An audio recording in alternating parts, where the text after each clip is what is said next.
Belisak bawon batu, dekku kitak, dekku nyadu. Itulah kata pepatah suku Sasak yang selalu dipegang Tuan Guru Haji Hasanain Juwaini.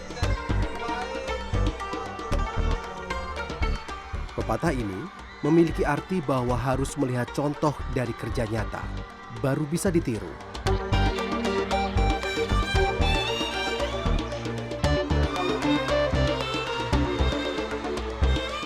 Karena itulah, Tuan Guru, begitu ia biasa dipanggil, turun tangan memberikan contoh untuk menghijaukan lahan tandus di Pulau Lombok, Nusa Tenggara Barat.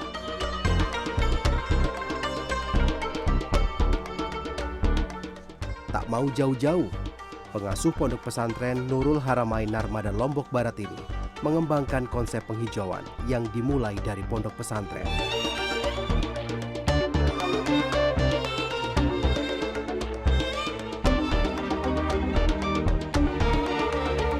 Pondok pesantren dipilih karena gerakan pelestarian berbasis agama sangat bisa diterima masyarakat Lombok. Tuan Guru, kalau kita berbicara mengenai kesulitan-kesulitan yang dihadapi ketika ingin melakukan upaya-upaya penghijauan yang dilakukan ini, apa, Tuan Guru? Ya, mengkompromikan antara kepentingan kita untuk sesegera mungkin dapat merehabilitasi hutan kita, hutan lindung yang masih tersisa karena mengejar waktu ya. Terlambat 10 tahun dari sekarang ini proses penggurunan Pulau Lombok ini sudah tak bisa lagi ditahan. Maka kita sangat memerlukan kecepatan untuk itu. Tetapi di satu saat masyarakat kita memang tradisi dan budaya mereka saling bersimbiosis dengan alam ini juga tidak bisa begitu saja dipisahkan. Jadi tidak bisa memisahkan masyarakat dengan simbiosis mereka dengan alam. Sementara alam ini memerlukan saat-saat di moratorium dan sebagainya. Nah, inilah yang perlu kita carikan jalan agar win-win solution bagi kebutuhan kita untuk mempercepat penghijauan ini dan juga kebutuhan kehidupan masyarakat sehari-hari. Agar jika selama ini mereka lebih misalkan melakukan produksi di tengah hutan, kemudian mereka dialihkan, atau solusinya seperti apa yang ditawarkan pada mereka? Solusinya kita approach kedua-dua kepentingan tadi. Sesegera mungkin kita melakukan proses penghijauan di dalam hutan kita yang sudah rusak ini, sesegera mungkin, secepat mungkin dengan berbagai cara masif ya. Baik dengan memanfaatkan peraturan pemerintah, perda, undang-undang dan sebagainya. Kemudian kiat-kiat yang biasa kita lakukan antar pondok pesantren dengan masyarakat itu harus sesegera mungkin dilakukan. Tetapi pada saat yang sama juga kita mengharap kepada pemerintah untuk membuat kebijakan-kebijakan yang ramah dengan mereka. Misalnya pabrik-pabrik, perusahaan-perusahaan yang membutuhkan tenaga kerja banyak, buatlah di pinggir hutan. Agar pekerja-pekerjanya adalah masyarakat-masyarakat pinggir hutan ini. Kemudian selama ini kalau mereka menjual produk-produk yang kalau dibawa ke pasar nilainya begitu rendah, cobalah dimodifikasi. Misalnya kalau selama ini hanya jual pisang ke pasar, naikkanlah menjadi tepung pisang. Apa yang Tuan Guru lihat support yang diberikan pemerintah sejauh ini? Saya sangat optimis untuk gerakan kali ini ya. Gebrakan kali ini saya sangat optimis karena semua pihak tanpa kecuali untuk gerakan ini mendukung. Pemerintah provinsi sampai sudah mengeluarkan pergub. Sekarang dalam proses untuk membuat perda wajib menanam. Nanti para murid-murid, para santri-santri, pramuka, mahasiswa akan secara random dikirim ke camp dan dari camp berangkat menanam ke semua lokasi-lokasi yang ada di sini. Kemudian juga dinas kehutanannya, bupatinya, bahkan sekarang yang menggembirakan ini pihak UNDP juga turun tangan, ya akan membuat program yang ramah dengan ini. Jadi kami sepakat, termasuk dengan kepala desa. Tadi kita sudah bertemu bahwa mari kita membuat sebuah sejarah di dunia ini bahwa ada hutan lindung yang hancur, yang bisa kita selamatkan seperti sedia kala. Nah, inilah sekarang ini bersama-sama kita lakukan. Nah, kan kadang-kadang masalahnya adalah bahwa sesuatu hal yang bagus kadang-kadang sangat terlihat memang bagus di awal. Ya. Tapi kita, masyarakat kita cenderung susah untuk membuat itu sustainable, itu susah, atau ini Iya, berkelanjutan itu susah. Jadi hanya bagus di awal, tapi untuk berkelanjutannya susah. Nah, bagaimana Tuan Guru untuk merencanakan ini agar ini bisa berkelanjutan, sehingga mungkin dari awal-awal yang tadi Tuan Guru bilang bahwa murid SD, SMP, SMA, pramuka, mungkin madrasah juga diajak bergabung untuk melakukan penanaman. Bagaimana ini akhirnya nanti mereka bisa mensosialisasikan ini semua sehingga ini bisa berkelanjutan sampai ke mungkin ke anak mereka, ke yang lain-lain gitu. Ya, sebetulnya kearifan lokal kita menuntut itu. Kita nggak punya pilihan selain hutan yang lestari, karena memang kita ini kehidupannya agraris. Kemudian ajaran-ajaran agama juga mewajibkan seperti itu. Amanah penciptaan manusia itu beribadah kepada Allah dan melestarikan alam. Nah, sudah jelas, jadi memperkuat ini. Jadi pendekatannya lebih pada ke agama dulu. Keagamaan dan kultur. Keagamaan dan kultur. Kita perkuat di tengah-tengah masyarakat. Peganglah ajaran agama, junjung tinggilah kearifan lokal kita, yang kita harus merawat hutan kita untuk menyelamatkan masa depan kita dan masa depan cucu kita. Nah, inilah yang harus terus kita perkuat di tengah-tengah masyarakat. Insya Allah dengan modal ini ya, energi untuk terus-menerus mempertahankan hutan kita ini, kami harapkan bisa berkelanjutan. Tuan Guru optimis untuk itu? Sangat optimis.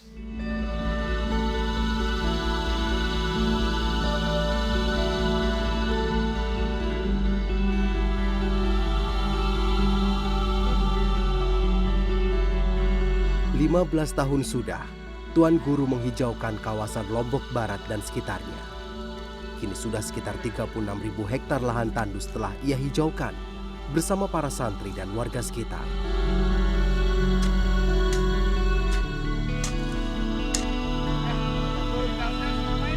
Upaya yang dilakukannya tentu saja mendapat perhatian lebih dari pemerintah Provinsi Nusa Tenggara Barat.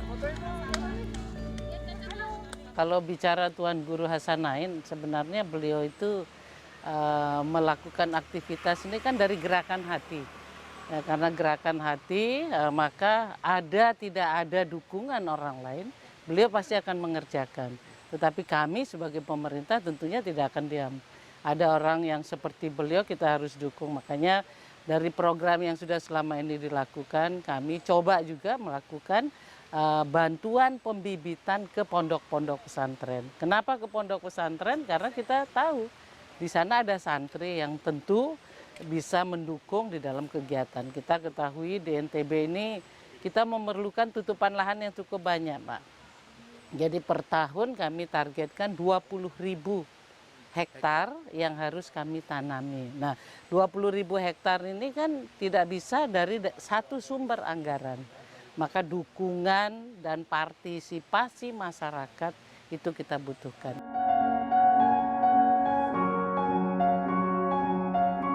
Agar penghijauan semakin luas di Pulau Lombok, Tuan Guru bahkan menyisihkan lahan seluas 1 hektar di sekitar pondok pesantren untuk areal pembibitan. Dan tak semuanya langsung berjalan mulus.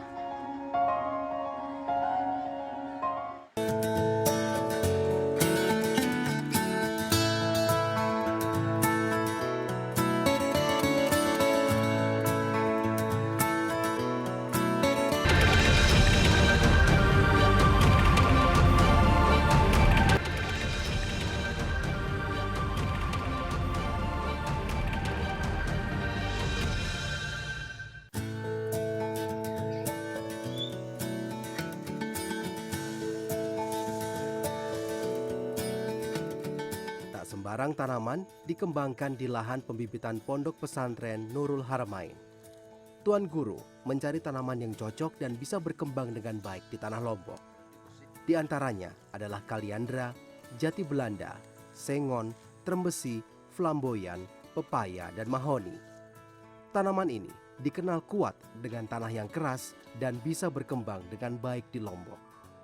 Tuan Guru mengajak setiap santri untuk mengelola lahan pembibitan ini, mulai dari proses menanam hingga proses menyiangi dari gulma dan menyiram bibit. Lahan pembibitan ini sejauh ini pengelolaannya memang memberdayakan para santri di sini atau ada tenaga khusus yang memang dikerahkan untuk merawat di sini? Mereka di dalam organisasi itu punya dia bagian pembibitan, departemennya lah, departemen pembibitan.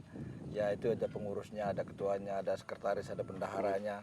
Mereka diberi biaya sekitar 360 juta setahun untuk menjalankan tugas-tugasnya. Mereka lah yang mengatur teman-temannya, membuat jadwal hari ini kelas berapa yang kerja di sini, kelas berapa yang memelihara dan seterusnya. Begitu. Jadi sudah terorganisir rapi. Oke. Dana itu dari mana Tuan Guru? 360 juta itu bukan angka yang kecil gitu ya untuk sebuah pondok pesantren begitu. Kan mereka ada dana sumbangan wajib di awal. Itu yang nanti dengan musyawarah dengan wali santri bahwa sumbangan wajib ini akan diarahkan untuk pemeliharaan lingkungan. Ada yang untuk bangunan, ada yang untuk membantu untuk silang, subsidi silang dan sebagainya. Di antaranya itu 360 juta itu diperuntukkan untuk khusus lingkungan. Itu yang dana yang pokok yang datang dari pesantren. Tapi sewaktu-waktu ada juga para simpatisan yang dia tidak punya kesempatan untuk ikut bekerja di sini, maka dia titip uang. Ya sudah, saya pakai uang untuk bantu. Ya kira-kira 1 miliar lah habis setiap tahun untuk pembuatan bibit ini. Awalnya ada kesulitankah ketika memperkenalkan program bahwa di pesantren Harmain ini untuk ada program semacam penghijauan dan sebagainya? Ada sedikit kesulitan nggak untuk menerapkan program itu pada santri-santri, terutama santri-santri yang masih baru mungkin? Kesulitan itu pasti ada ya. Itulah sebabnya kita di sini punya 2 cara ya. Pertama, secara administratif kita bikin lembaga khusus di organisasi mereka, organisasi santrinya, OSIS kalau bahasa sekolah biasa. Kemudian kita bikin juga tempat pembibitan sini. Ini wajib ada 1 hektar setiap. Kita tidak pernah kurang dari 1 hektar lahan untuk tempat pembibitan, sehingga para santri ini kan setiap hari melihat ada proses pembibitan di situ. Disitulah mereka belajar langsung. Kemudian kita punya demo plot tempat kita menanam. Ya, setiap saat masih ada tersisa lahan-lahan yang belum ditanam, kesanalah mereka diajari bagaimana cara menanam. Ya, kesulitannya bisa diatasi dengan cara itu. Oke. Pendistribusian bibitnya seperti apa nantinya? Kita ada punya kendaraan ya. Kalau zaman dulu kita banyak minta bantuan pemerintah yang punya mobil dinas untuk itu. Tapi sekarang kita sudah punya mobil sendiri untuk mengantar bibit-bibit. Ada orang yang meminta bibit atau memang sepenuhnya inisiatif dari kita untuk menyerahkan bibit ini ke beberapa lahan-lahan yang kita lihat. Misalkan survei lahan ini kosong, butuh kita penghijauan. Gitu, atau ada inisiatif dari warga sendiri yang datang ke sini meminta saya butuh bibit ini, cocoknya dengan tanaman apa yang bisa ditanam di lahan ini gitu. Semua itu ada, yang minta ada, bahkan ada yang cuma SMS. Misalnya SMS, Pak Ustadz, di daerah ini, desa ini ada lahan kosong kira-kira sekian hektar, tolong dong ditanemin. Nah, ada yang sejenis itu. Ya, jadi kita organisir santri, naikkan bibit di kendaraan, mereka pergi tanam. Kadang-kadang saya juga ikut menanam. Tapi ada juga yang kami butuh bibit sekian puluh ribu, kami kirim kendaraan jam ini, tolong difasilitasi. Nah, seperti itu juga ada. Ada juga yang seadanya, perlu 100, 200, mereka ambil sepeda motor, bawa sepeda motor, ikat di sepeda motor, bawa. Jadi ada juga yang kita kerjasama dengan orang-orang yang sedang pesta pernikahan. Supaya nanti begitu pulang kan biasanya dibekali dengan kotak jajan, souvenir, kotak jajan. Nah itu tambahannya pohon 1. Silakan ditanam di lahan Anda sendiri. Kalau enggak, kasihkan kepada orang lain ditanam. Jadi berbagai macam cara kita lakukan. Pameran-pameran buku, terutama teman-teman dari Bali. Biasanya ngangkut bibit di sini. Pameran-pameran itu nanti sepulangnya para pengunjung itu dititipi bibit.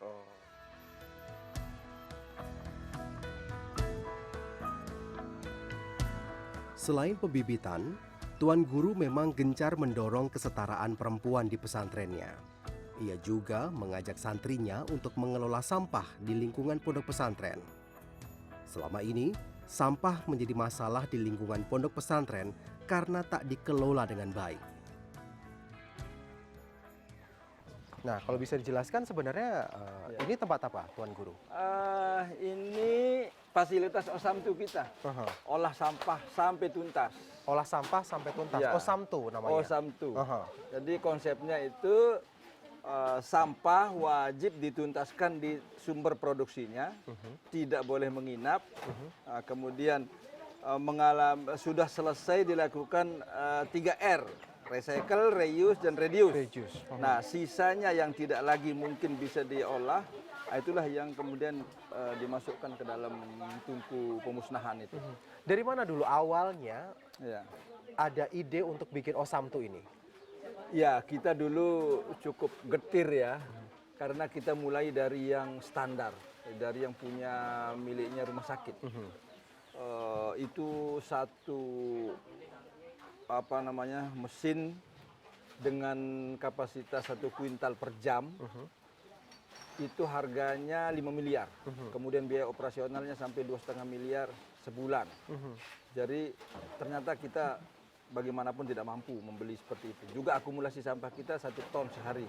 Jadi kita harus mencari jenis lain lagi. Kita coba jenis yang biasa diperjualbelikan. Ternyata itu juga operasionalnya tinggi karena masih harus menggunakan bahan bakar baru ya, seperti oli bekas atau seperti batu bara dan sebagainya. Itu juga tidak cocok. Akhirnya kita temukan sistem pengolahan seperti ini yang sampah yang bisa terbakar membakar sampah yang tidak bisa terbakar, sehingga berimbang dan jadi sampah ini tanpa bahan bakar baru masukkan. Kemudian kecepatannya itu ternyata bisa kita atur konstruksinya. Jadi tarikan udara dari cerobongnya kenceng sehingga tarikan udara masuk dari magmanya, bawah magmanya cepat, itulah yang meniup. Maka terjadi proses pembakaran lebih cepat, proses pengeringan lebih cepat.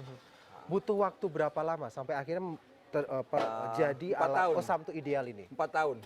Sudah berapa kali gagal? Sudah nggak kehitung ya, sudah nggak kehitung berapa kali gagal. Jadi prosesnya 4 tahun dan itu intensif. Setiap hari kita coba cari formulanya sampai akhirnya ketemu yang seperti ini. Hasil dari Osamtu ini sebenarnya apa, Tuan Guru? Hasil akhirnya?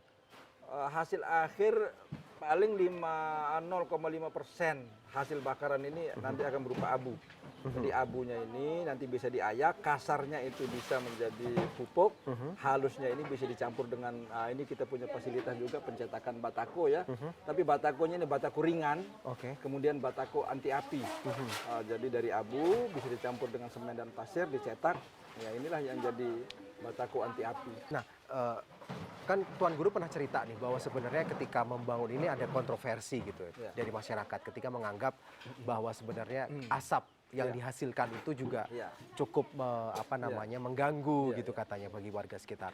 Sejauh ini bagaimana Tuan Guru bisa meyakinkan masyarakat sekitar bahwa sebenarnya ini jauh lebih aman ketimbang sampah itu tidak mendapat perlakuan yang lebih baik begitu. Sebetulnya masyarakat bisa melihat sendiri bahwa kalaupun tidak melakukan pusat pembakaran seperti ini, masyarakat akan membakar di mana-mana. Tetapi masyarakat perlu dalil-dalil ilmiah. Maka kami bekerja sama dengan ahlinya, yaitu Pak Sri Wulan, Tejo Wulan, yaitu adalah dia wakil presiden pengelolaan sampah dunia, beliau itu. Jadi kita minta untuk melakukan riset apa sesungguhnya plus minus daripada sampah ini dibakar atau dibiarkan. Maka ditemukan bukti ilmiah bahwa sampah yang teronggok berbulan-bulan bahkan bertahun-tahun itu lebih berbahaya ketimbang yang langsung dibakar. Yang langsung dibakar ini resikonya hanya asapnya. Tetapi kalau sampah yang teronggok ini baunya, ya rupanya jelek, kemudian mengundang bakteri, mengundang nyamuk, mengundang lalat, belatung dan lain sebagainya, dan juga berbahaya sekali kalau dikonsumsi oleh misalnya sapi, kambing atau tikus dan sebagainya, itu akan menyebarkannya lagi. Sebetulnya teknologinya sudah siap untuk menghilangkan sampah ini sama sekali. Ya kendalanya ini butuh power ya, power listrik. untuk kapasitas 1 kuintal saja power listriknya 7.000 watt. 7.000 watt. Nah, kalaupun kita punya uang, mungkin PLN tidak bisa menyediakan. Tidak bisa ini. mencukupi untuk itu. Ya, tidak bisa mencukupi. Saya kira ini yang paling mungkin kita lakukan sekarang ketimbang kita berpangku tangan membiarkan sampah ini tidak tertangani.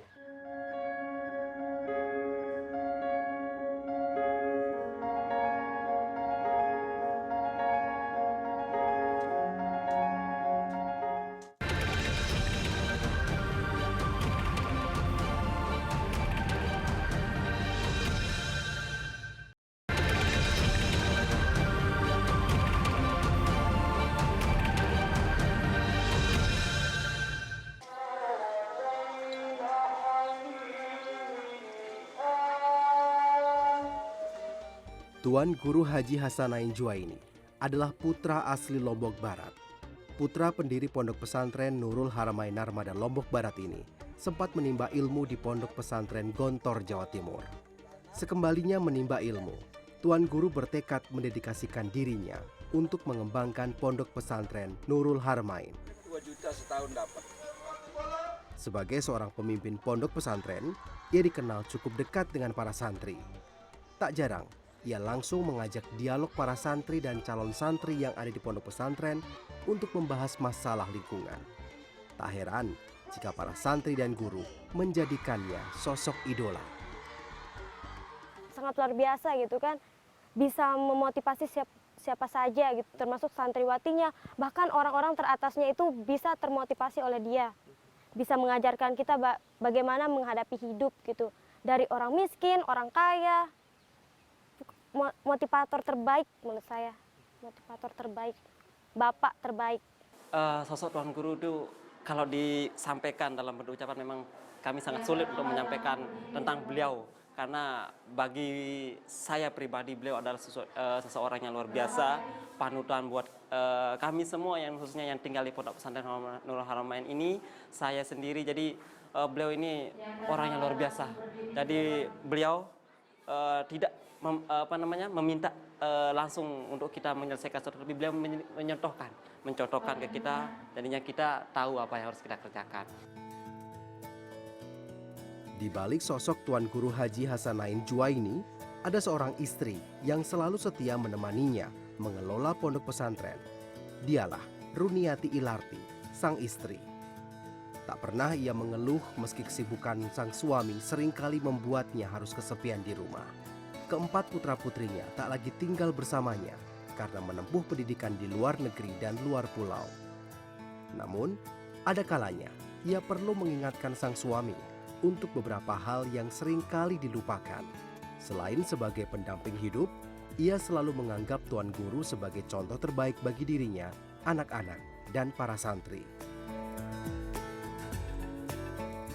Sering bercanda dia, malah bercanda, kadang serius, tapi lebih humoris bapaknya kok. Humoris dia. Dia adalah yang saya tahu dia itu udah humoris, pekerja keras, yang tulus, tegas, dan sangat menghargai waktu. Saya sangat mendukung dia karena saya tahu yang dia lakukan itu tidak membahayakan iman, tidak membahayakan akhlak, tidak membahayakan umat dan lingkungan. Tuh. Berkat kerja keras yang dilakukan Tuan Guru, ia mendapat pengakuan banyak pihak, baik dari dalam negeri maupun mancanegara. Tahun 2011 lalu, ia mendapatkan penghargaan Ramon Magsaysay Award. Ia dianggap mampu melestarikan lingkungan dengan melibatkan para santri dan juga melakukan kesetaraan gender. Sebelumnya, di tahun 2008, ia juga diganjar Ma'arif Award. Dan yang terakhir, di tahun 2016 ini, ia mendapatkan penghargaan dari pemerintahan Joko Widodo berupa Kalpataru untuk kategori pembina lingkungan. Masih banyak yang ingin dilakukan Tuan Guru untuk semakin menghijaukan Pulau Lombok. Saat ini, ia membangun sebuah super camp atau pusat pendidikan para santri. Selain mengajarkan ilmu berbahasa Inggris, di super camp Madani ini santri juga diajak mendekati alam agar tumbuh rasa cinta dan sayang pada lingkungan sekitar. Tak hanya itu, Ia bahkan sering didatangi sejumlah wisatawan yang peduli akan lingkungan. Para wisatawan ini akan diajak menanam pohon di lahan yang akan dihijaukan. Dengan memberi contoh, Tuan Guru ingin lebih menularkan ilmu hijau yang ia miliki. Ia tak akan bisa seperti ini tanpa dukungan para santri. Dan ia akan terus menjadikan peribahasa Sasak sebagai pegangan untuk menularkan ilmunya. Pelisak Bawon Batu, Ndekku Kita, Ndekku Nyadu.